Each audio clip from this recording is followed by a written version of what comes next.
اور میری ساری امت میں یہ ادا بدرجہ اتم پائی جائے اور ان کے اندر یہ صلاحیت کر جائے۔ تو صحابہ کرام کا اسی طرح ہی حال تھا۔ حضرت علی رضی اللہ تعالیٰ عنہ کے بارے میں منقول ہے کہ آقا علیہ الصلوۃ والسلام آرام فرما رہے تھے، سر اقدس مولا کائنات کی گود میں تھا اور نماز قضا ہو گئی۔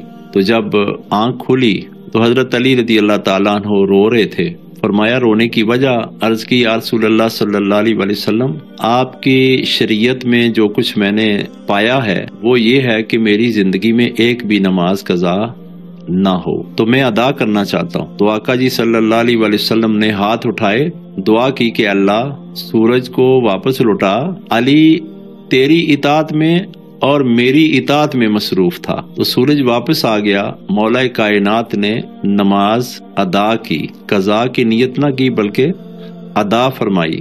یہ درجہ جو رادیہ کا ہے اس پہ صحابہ کرام رضوان اللہ علیہم اجمعین معمور تھے اور اس پہ فائز تھے۔ اسی طرح اور بھی بے شمار واقعات ہیں۔ صحابہ کرام نماز کے لیے لپکتے تھے، بلکہ ایک ایسی صحابی تھے جن کی دونوں ٹانگیں نہیں تھیں، کٹی ہوئی تھیں، اور وہ اپنے جسم کو گھسیٹ کے مسجد میں لے آیا کرتے تھے، اور وہ تھے جن پہ اللہ راضی تھا۔ پہلے وہ راضی ہو گئے، جب بندہ راضی ہوتا ہے تو اس کے دل میں اللہ کی محبت کمال کی ہو جاتی ہے، پھر اللہ کو اتنا محبوب بناتا ہے کہ اس کے ہر حکم کو محبوب بنا لیتا ہے، اور اللہ کی کوئی بات ایک رائی کے دانے برابر اس سے چھوٹتی نہیں ہے۔ اور اللہ کی جو منشا ہے، اللہ جو چاہتا ہے کہ بندہ میرے احکام کی پابندی کرے، طہارت کرے، زکوٰۃ دے، علم حاصل کرے، اور محبوب صلی اللہ علیہ وسلم کی اداؤں کو زندہ کرے اور ان سے محبت کرے، اور بالخصوص آقا صلی اللہ علیہ وسلم سے محبت کرے۔ نفس مردیہ پہ فائز انسان جہاں بھی بیٹھے گا اپنی محفل خود سجا لے گا، اور اس محفل میں آغاز بھی مصطفیٰ جان رحمت پہ لاکھوں سلام سے ہوگا، اور اس کا اختتام بھی آقا علیہ الصلوۃ والسلام کی محبت پہ ہوگا۔ جب بولے گا تو اپنے محبوب علیہ الصلوۃ والسلام کی باتیں کرے گا، اور جب خاموش رہے گا تو اس وقت بھی اس کا دھیان مدینے کی سرزمین کی طرف ہوگا۔ محبوب اس کے خیالوں میں جلوہ گر ہوں گے، اس کی رات میں بھی نبی علیہ الصلوۃ والسلام کی محبت ہوگی، نیند میں بھی وہ مدینے کی ہی سیر کر رہا ہوگا، اور جاگتے ہوئے بھی محبوب کی اداؤں کے بیان میں اپنے آپ کو محفوظ سمجھتا ہے۔ آگے اللہ تبارک و تعالیٰ قرآن پاک میں فرماتے ہیں یا ایتھا النفس المطمئنہ، اس میں نفس مطمئنہ کا ذکر ہے۔ ارجعی الی ربک راضیہ، یہ 5ویں نفس کا ذکر ہے۔ آجا اپنے رب کی طرف رجوع کر، ایسا کہ تم مکمل طور پہ میری ہر بات سے راضی ہو، میرے ہر حکم پہ عمل کرنے والا ہو۔ تو اگلا نفس فرمایا تم مردیہ، اور اللہ تجھ سے راضی ہو، راضی ہے۔ جب اللہ راضی ہو جاتا ہے تو ذکر تو کئی لوگ آج کل کرتے ہیں نا کہ یہ بابے اچھے نہیں ہوتے۔ جب بندہ بڑھاپے کو پہنچتا ہے، علم حاصل کرتا ہے، عبادت و ریاضت میں اس کو اللہ تبارک و تعالیٰ اپنا قرب عطا کرتے ہیں، اور پھر اللہ پاک فرماتے ہیں کہ میں تجھ سے راضی ہوں۔ اس کی ایک نشانی ہے جس سے اللہ راضی ہوتا ہے۔ اللہ تبارک و تعالیٰ کی بارگاہ میں کوئی قسم اٹھا لے نا کہ یہ تیرا کام فلاں بندے کا ہو جائے تو ہو جاتا ہے، اور اگر وہ ہاتھ اٹھائے اللہ کی بارگاہ میں کہ یا اللہ فلاں کو یا مجھے یہ مہربانی فرما دے، تو اللہ تعالیٰ اسے عطا فرما دیتے ہیں، کیونکہ اللہ راضی ہے۔ جب اللہ راضی ہوتا ہے، آپ دیکھیں دو دوست ہوتے ہیں دنیا میں، جب تک ناراض ہوتے ہیں تو کوئی نہ کوئی دیری ہوتی رہتی ہے، اور جب راضی ہو جاتے ہیں تو اپنا آپ بھی قربان کر دیتے ہیں۔ تو جب اللہ راضی ہو جاتا ہے تو اپنی نعمتیں عطا فرما دیتا ہے۔ اللہ پاک ارشاد فرماتے ہیں کانا یامر اہلہ بالصلاۃ والزکوٰۃ وکانا عند ربہ مردیہ۔ اللہ تبارک و تعالیٰ نے نفس مردیہ پہ فائز بندے کے لیے یہ آیت نازل فرمائی۔ سورت مریم کی آیت ہے، آیت نمبر 55 ہے۔ وہ اپنے اہل و عیال کو نماز اور زکوٰۃ کا حکم فرماتے ہیں۔ پہلے بھی میں بیان کر چکا ہوں کہ جو نفس مردیہ کے اوپر فائز ہوتے ہیں وہ اپنی اولاد کی فکر میں رہتا ہے کہ میری اولاد میں سے کسی کی نماز قضا نہ ہو، اور پھر وہ چاہتا ہے کہ میری اولاد صالحین میں سے ہو، اور پھر وہ دعا بھی کرتا ہے کہ یا اللہ میری اولاد کو صالحین میں سے کرنا، اور وہ زکوٰۃ دیتا ہے۔ زکوٰۃ آج جو حالات ہیں، لوگ مسئلے ڈھونڈ رہے ہیں کہ کوئی ایسا مسئلہ مل جائے جس سے ہمیں زکوٰۃ نہ دینی پڑے۔ چند دن پہلے ایک بندے نے مجھے مسئلہ پوچھا، مثال کے طور پہ 1 کروڑ کا پلاٹ لیا اور اس میں سے مجھے 10 لاکھ پرافٹ ہوا، تو میں 10 لاکھ پہ زکوٰۃ دوں گا؟ یعنی اس کا نفس چاہ رہا تھا کہ میں اتنے پیسے دوں، میری زیادہ سے زیادہ بچت ہو جائے۔ تو اللہ تبارک و تعالیٰ فرماتے ہیں جو نفس مردیہ پہ فائز ہوتا ہے نا، اس کی دولت بھی پاک ہوتی ہے، اس کا جسم بھی پاک ہوتا ہے، اس کی روح بھی پاک ہوتی ہے، اس کے بچے بھی پاک ہوتے ہیں، اس کی بیوی بھی پاک ہوتی ہے، اس کا گھر بھی پاک ہوتا ہے، اس کا رہنا سہنا بھی پاک ہوتا ہے، اس کی سوچوں میں ایسی طہارت ہوتی ہے جیسے ارشاد فرمایا میرے اہل بیت ایسے پاک ہیں جیسے پاکی کا حق ہوتا ہے۔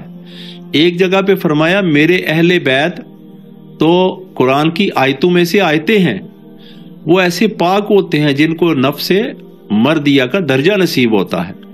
کیوں؟ اس پہ اللہ راضی ہوتا ہی تب ہے جب وہ اللہ تبارک و تعالیٰ کے تمام احکامات کی پابندی کرنا شروع کر دیتے ہیں، اور صرف پابندی دکھاوے کی حد تک نہیں، دل کی پاکیزگی کے ساتھ، قلبی لگاؤ کے ساتھ، اور وہ کامل طریقے سے اللہ سے محبت کرتے ہیں۔ آگے نفس مردیہ کی صفات، اور فرمایا کہ اس کی صفات میں سے نرمی ہے۔ اب دیکھو جو کامل ہو جاتے ہیں ان کی زبانیں میٹھی ہو جاتی ہیں۔